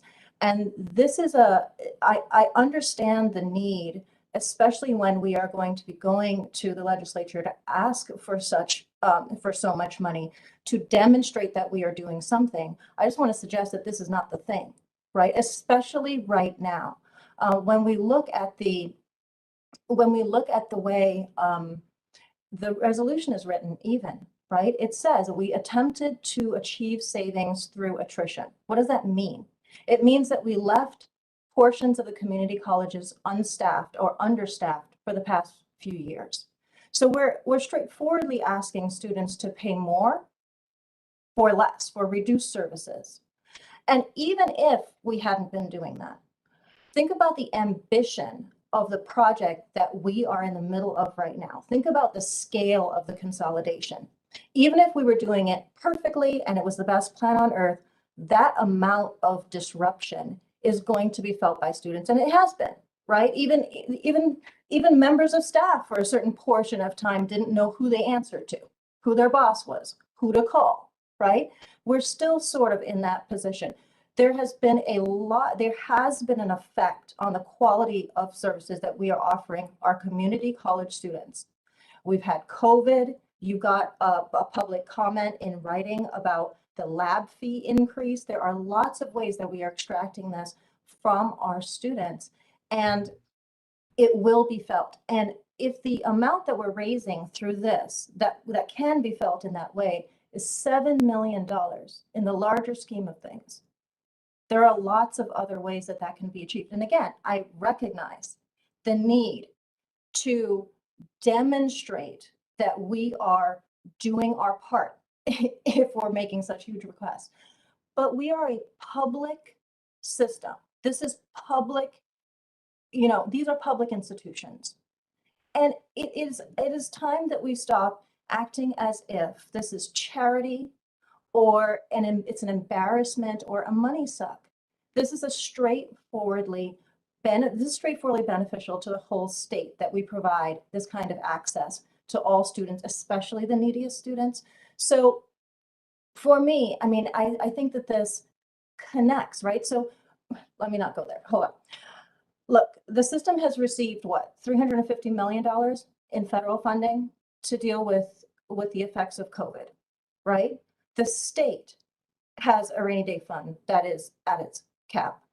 I just think that, yes, we've gone through the motions, but there's a reason to pause here. We still haven't figured out how we're going to pay for developmental education. The money keeps coming out of the people who are most precarious and neediest, and I don't think that it's the place that we should be looking right now, right? And I'm going to just connect this for a second to the lack of understanding about Can you this. please just do so quickly because we have others who wish to ask I absolutely questions and will, but comments. Thank you. I want to connect it very quickly because apparently the importance of the Jackson and Lewis connection is being missed. Understood that there may be legal parameters that may have not been crossed, but the way that your money is spent is an expression of values. And I think that is what people are responding to. The way that the board spends its money is an expression of its values. That is true in this decision regarding tuition. And again, I heard the conversation about the set aside, and I understand the need to capture as many federal dollars. I understand all of that. I'm saying that this is a moment where charging community college students more feels a little bit like a slap in the face, okay? Just on principle. And in reality, practically also. So understand that both of these issues are about the values expressed at this moment in our system by where we find our money. We have found many more millions of dollars for many other things. Thank you. Just a response Is there to a that, response to the question on the specific point? Yes, I've got, Matt, can you hear me? Yes, sir. Okay, just a couple things. The Pell Grants have gone up about $400, but overall, by the way, a Pell Grant, if you qualify from all of it, is in the vicinity of $6,400, $6,500. Tuition at the community colleges with the raise proposed on this is $4,700. And Colleen, I understand your concerns, and it's a good one, especially for people who are single parents who are trying to go to school, work a job, and get an education. But $4,700, and if you qualify for the entire $6,500, you can use those extra dollars, by the way, for babysitters, for commuting back and forth to class, for books, et cetera, et cetera. So it's not just $4,700 tuition and fees, you've got some extra dollars to contend with that. Another issue is the numbers of, you're talking about cutbacks, et cetera, in the system. We had 30,000 students in our community colleges. We're down under 20,000 students, as I understand. Is that about right? Yeah. Under 20,000? 20,000 students. Somewhere you have to make some cuts or consolidations in order to justify what we're doing. And so that would more or less be my response. I do consider and understand many of your concerns, but I think we're in pretty good shape when it comes to what we're trying to do and who is going to end up paying, if at all, most of those dollars. And you said $7 million isn't a great deal. Actually, it isn't $7 million. It's only $5 million because 2.5 of that $7 million is going toward student financial aid. I would just make that comment to you, Colleen. Thank you. Regent Budd? You're on mute, please. You're on mute.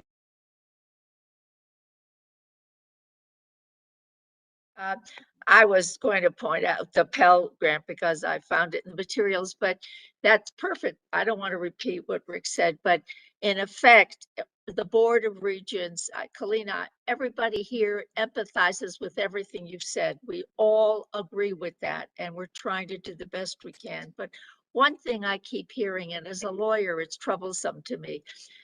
David Jimenez's law firm represents corporate. In the labor law area, you either represent management basically, or you represent labor. And the fact that they have represented corporate or management doesn't mean they're union busting. On every side of a negotiation, you have to have two parties. Every transaction has that. And it hurts me every time I hear that that law firm is castigated for their doing an appropriate job. The other alternative is for the Board of Regents and the system to have no counsel, because you can't both have counsel that represents the labor point of view. So I hope we don't hear that again. And Thank you. I just, Thank you. I want to just suggest we not get sidetracked in our discussion of tuition on a specific matter that's, you know, a difference of opinion or perspective. So I will circle back to you, Dr. Sasenker. I see President Cheng has his hand up, and I see the Vice Chair has her hand up regarding the tuition proposal. Thank you, Chair Fleury. So I just want to I'll try to be very brief. I want to be mindful of time. I would just want to remind everyone that I personally have spoken to the Student Government Association and our Student Advisory Committee, have had very transparent, detailed, honest discussions about how we've tried to hold tuition flat the past few years, and the board has done that, has held tuition flat the last few years, and we're trying to hold students as harmless as possible. But, you know, it's just really difficult given all that we're going through right now. So we will have to look at a variety of measures to try to, you know, bring things into alignment. And unfortunately, tuition increases at this time is a small part of that solution, because we are trying not to have this land on our students.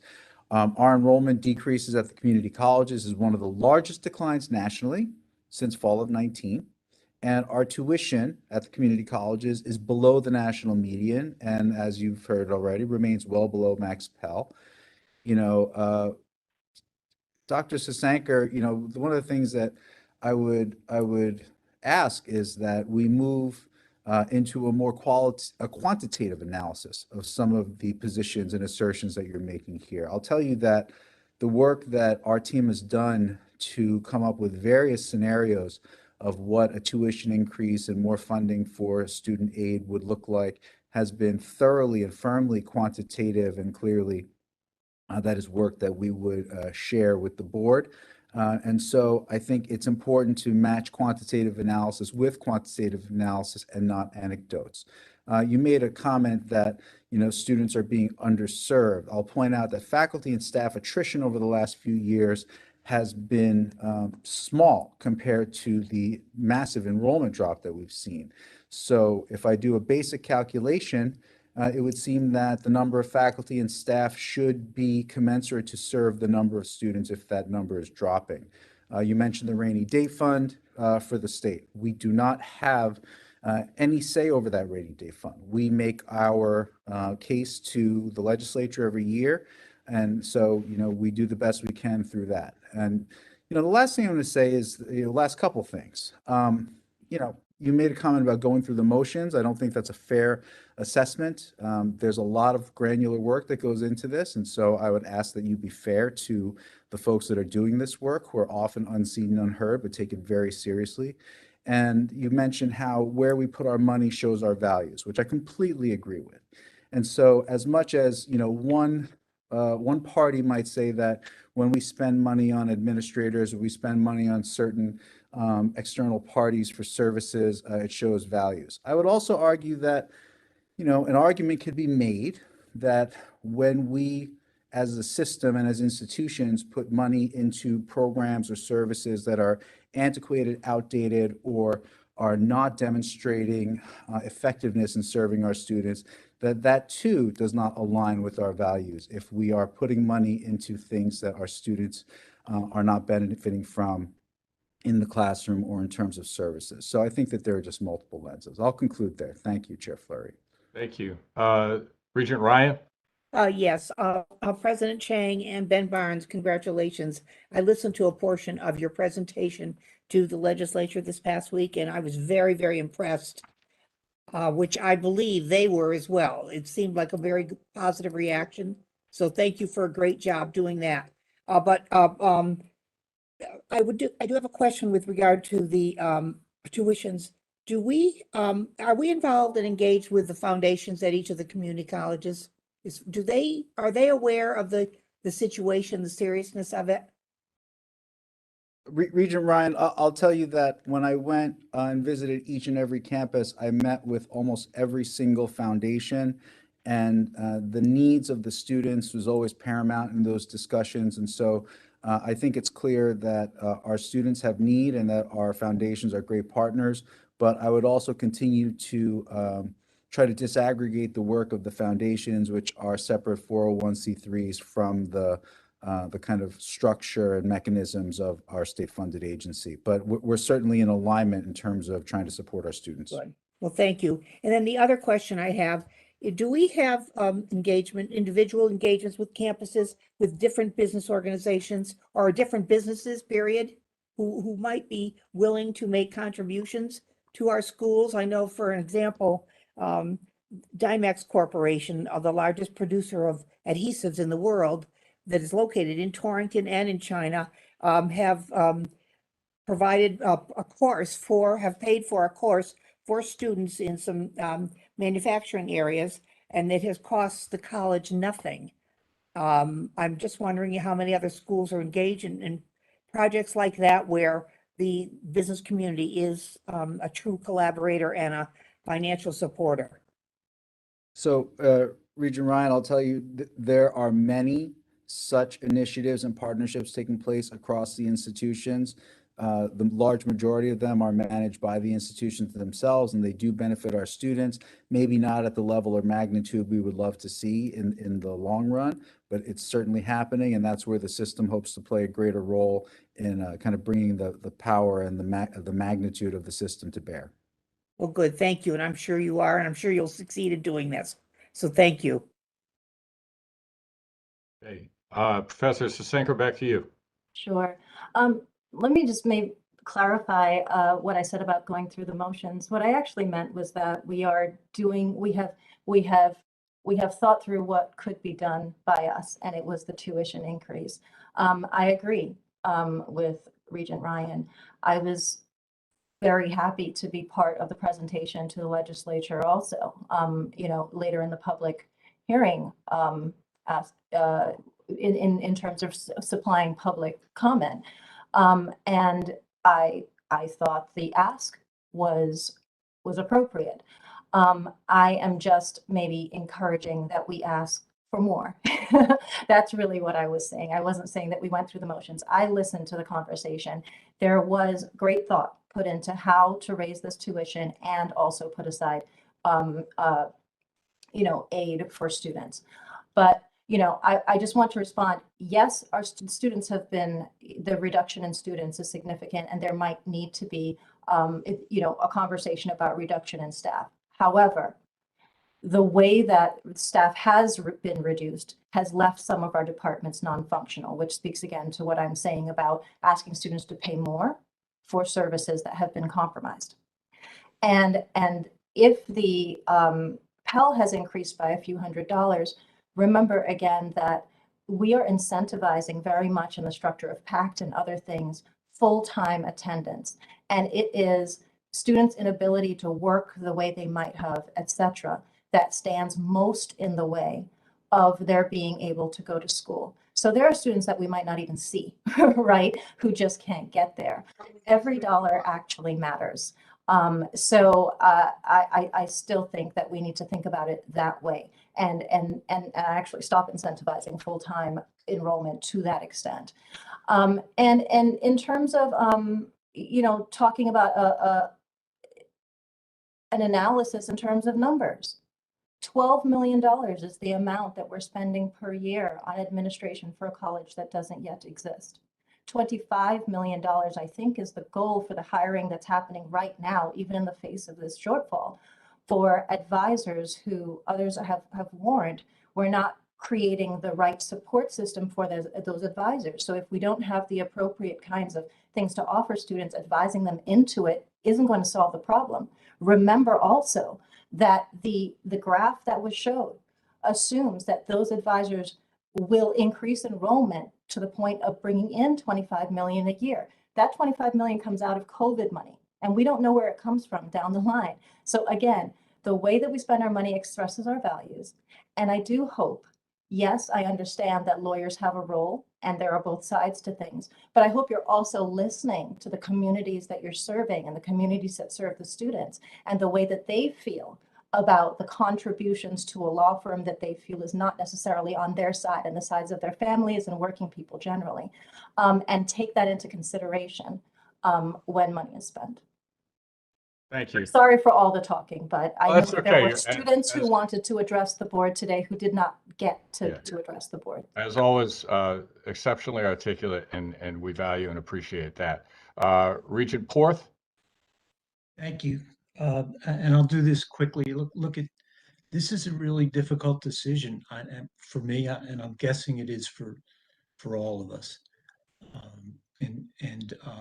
I have one question that'll help me in this decision.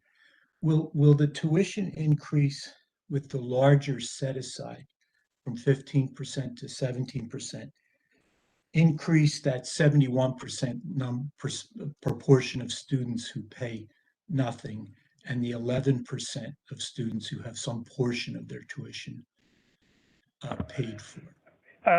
In response to that, it will go up a bit, maybe 1 or 2%. And it also increases those students on the other side who are going to have approximately 75% of their tuition and fees paid for also. I appreciate that. Thank you.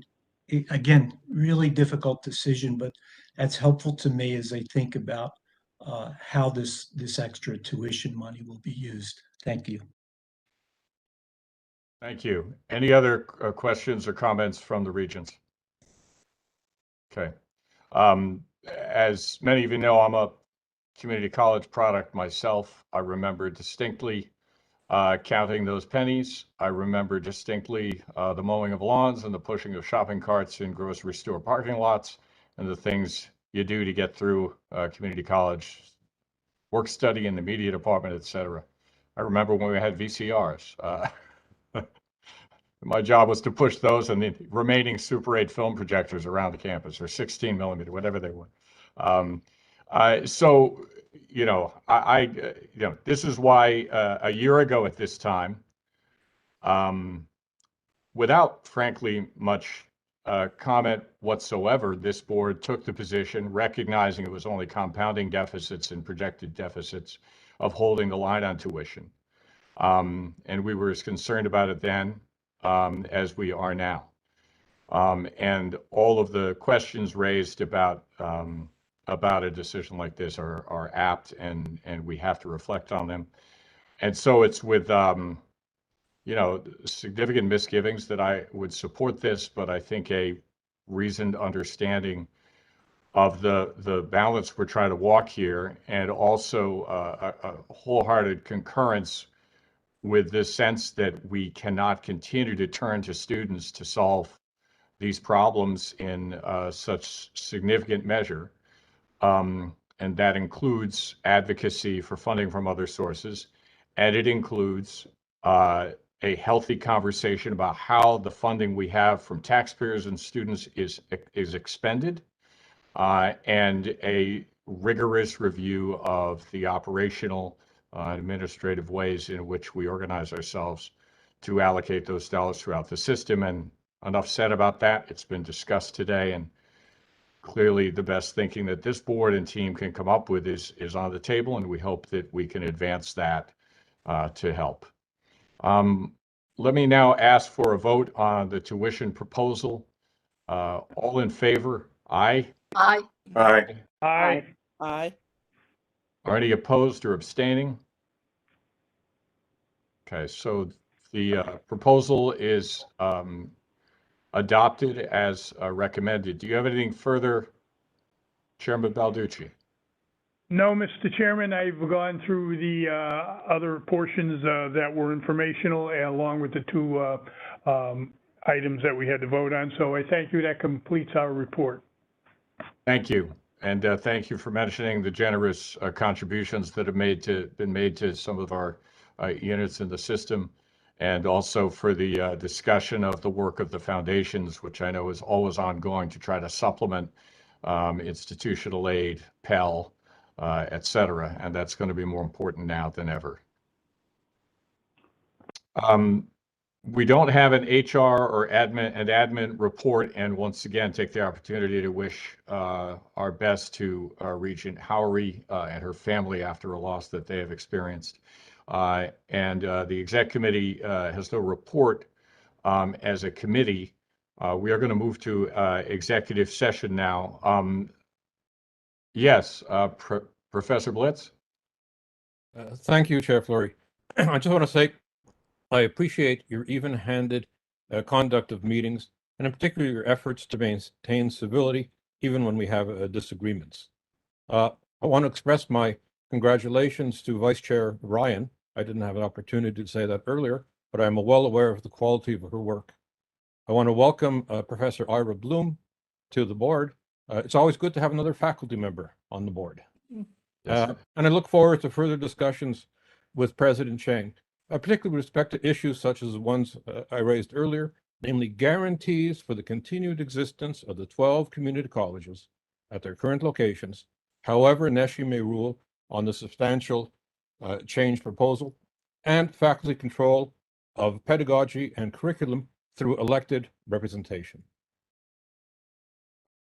Thank you, sir. Before I call for a motion to move to executive session, let me state that the board will move to the executive session with the specific purpose of discussing collective bargaining and pending litigation. No votes will be taken. Additionally, there will be no discussion, action, or votes by the board following the executive session today. The only action for anyone who wishes to stay tuned will be that we'll declare that we have adjourned the meeting. And I guarantee you that will not be an exciting moment, other than for those perhaps who have spent so much time with us today. Let's ask President Chang, Dr. Pritchard, Ben Barnes, and Councilor Weaver to stay with us for the executive session. And now let me call for a motion to move to the executive session for the purposes described. So moved. And a second, please. Second. Thank you. All in favor? Aye. Aye. Aye. Opposed or abstaining? Okay, so we're good to go on to the next chapter here. So this live stream will be stopped. We'll wait for the transition and the signal from the Assistant Secretary that we can move into the next section here. Thank you all.